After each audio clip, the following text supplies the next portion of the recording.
Professor Weasley is not.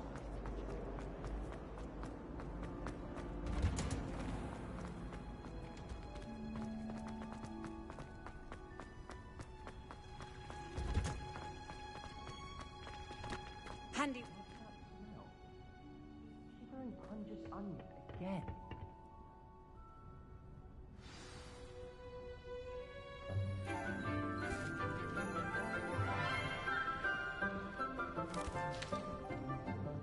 Good morning, Professor Garlick. How wonderful it is to see you again, Lenora dear. Oh, here. You'll need these for today's class. A little treat for your auntie. Ah, hello. Class, please welcome the newest rose in our garden. We do look forward to growing together. How thrilling it is to have everyone back together again. This year will be filled with enchantment and excitement, but the most important thing cultivated in herbology is knowledge. The prudent herbologist is no more afraid of the venomous tentacular than the bouncing bulb. Now then, today we will be acquainting ourselves with the mellifluous tuber known as the mandrake root. Accio.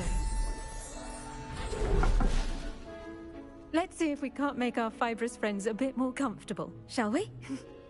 First, let's protect our ears.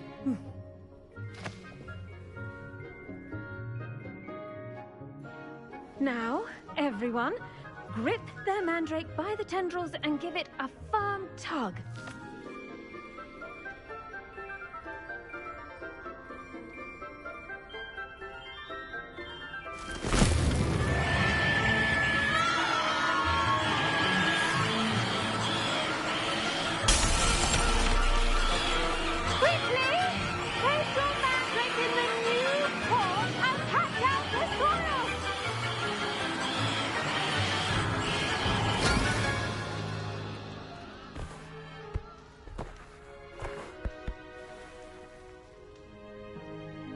The soil should envelop the root like a warm, dirty blanket, putting the mandrake right at ease.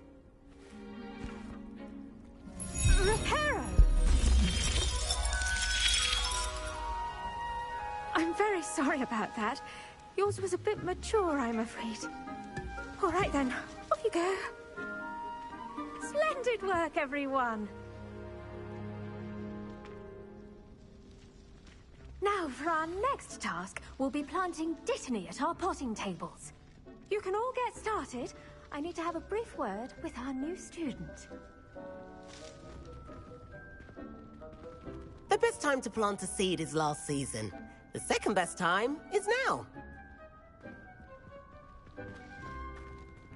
I should think Professor Garlick would be more careful with her mandrakes.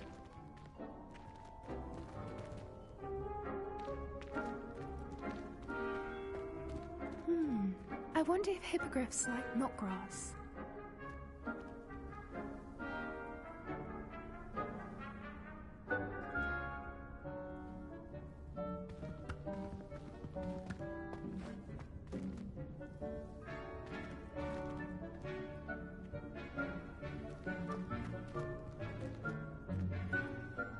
Yes, Professor. Firstly, well done with your mandrake. They can be rather difficult to get a grasp of.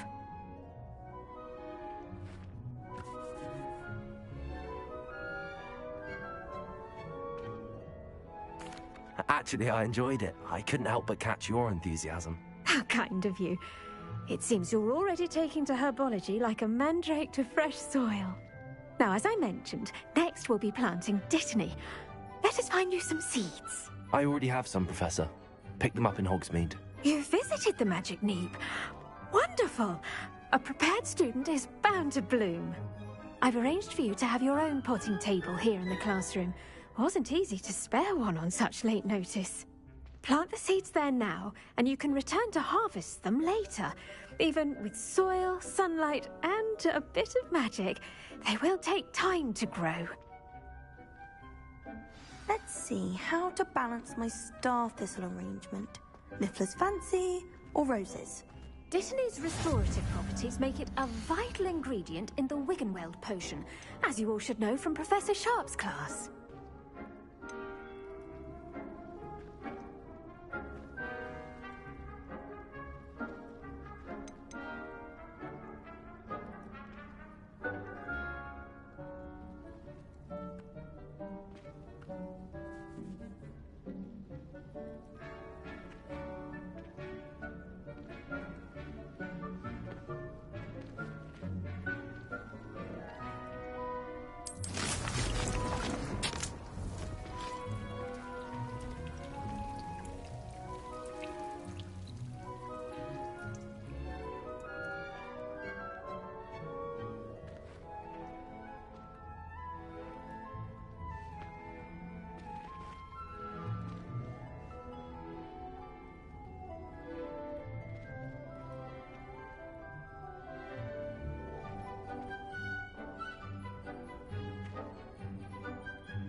Done!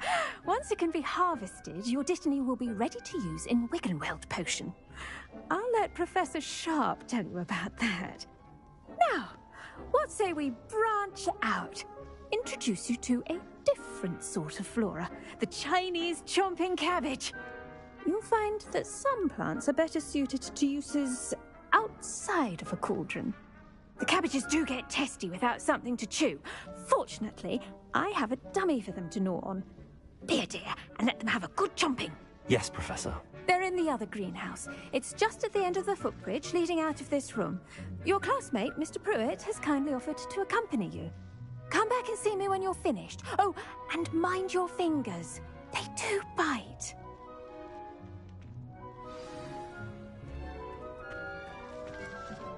Hello. Saw you on your way to Hogsmeade the other day. Nice to meet you. I'm Leander. I'll be showing you the Chinese chomping cabbages. Up these stairs will take us there, but you'll lead.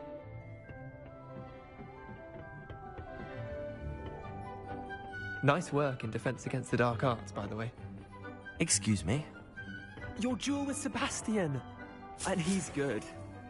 Thinks he's really good. But you outright slaughtered him. He's brilliant. Oh. Well, thank you. I nearly put Sebastian in his place myself. I mean, I would have, if Hecate hadn't stopped me. Didn't she stop that dragon skull from crushing you? Typical Slytherin trick, dropping a dragon skull on someone during a fight. We Gryffindors fight with honor. And, here we are. Home of the Chinese chomping cabbage.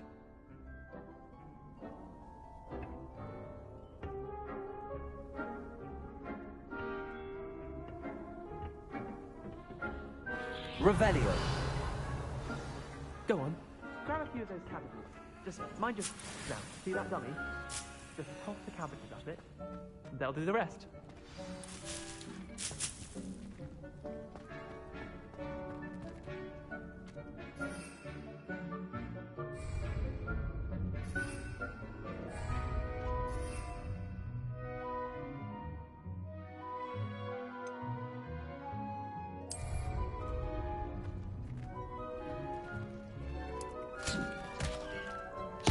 Look at that! That's more than anything they can get their mouths on. Mum planted some in her garden last year to keep the gnomes out. Did save her the de-gnoming, but they left her honking daffodils in tatters. Vicious little bastards, aren't they? My kind of plants. Not like stupid booba tubers and bouncing bulbs. The kind of plants that'd have your back in a fight. Not saying you can't go it alone, but... well, imagine that wasn't a dummy. I suppose they could prove useful outside of the greenhouse. Nothing wrong with a bit of backup, even if it is from a cabbage. It's chaos out there. Trolls in Hogsmeade and such. You can't be above throwing a cruciferous vegetable if necessary. Dogweed and deathcap has more of them, if you're keen. Other plants too. Ones your parents wouldn't plant in the garden. You get the idea. Anyway, we probably ought to head back to class. Take your time. I'll see you back in class.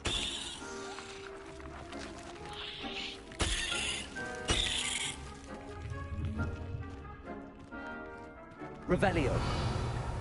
The edges mustn't curl and turn brown like that.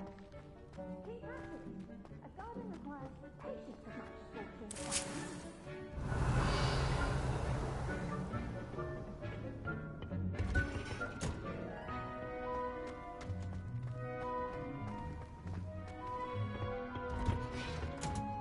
And with that helpful reminder as to why we should always wear our dragon hide gloves, I shall end our lesson here. Terribly sorry, Mr. Clopton. I tended to the Chinese chomping cabbages, Professor. Remarkable plants, aren't they? I hope they weren't too much trouble. Oh, don't see any bite marks or missing digits. And good, as you do seem to be quite green-fingered. Oh, I'm eager to see your skill in the soil continue to blossom. Magical plants have so much to offer. I'm eager to learn more. I'm glad. Herbology is a bounteous subject. Tend to your garden, and it will tend to you. Huh. Well, I suppose that's everything. Do come by for a chat sometime. I so enjoy checking in with my new students.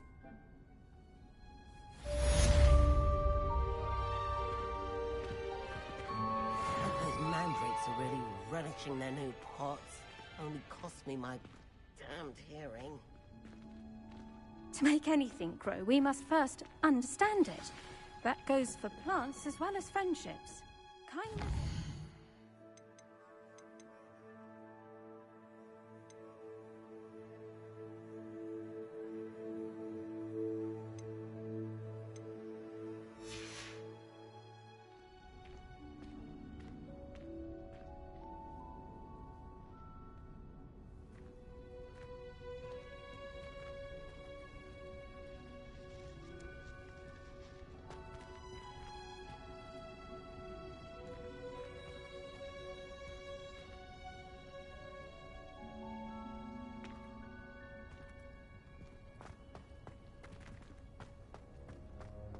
Revelio.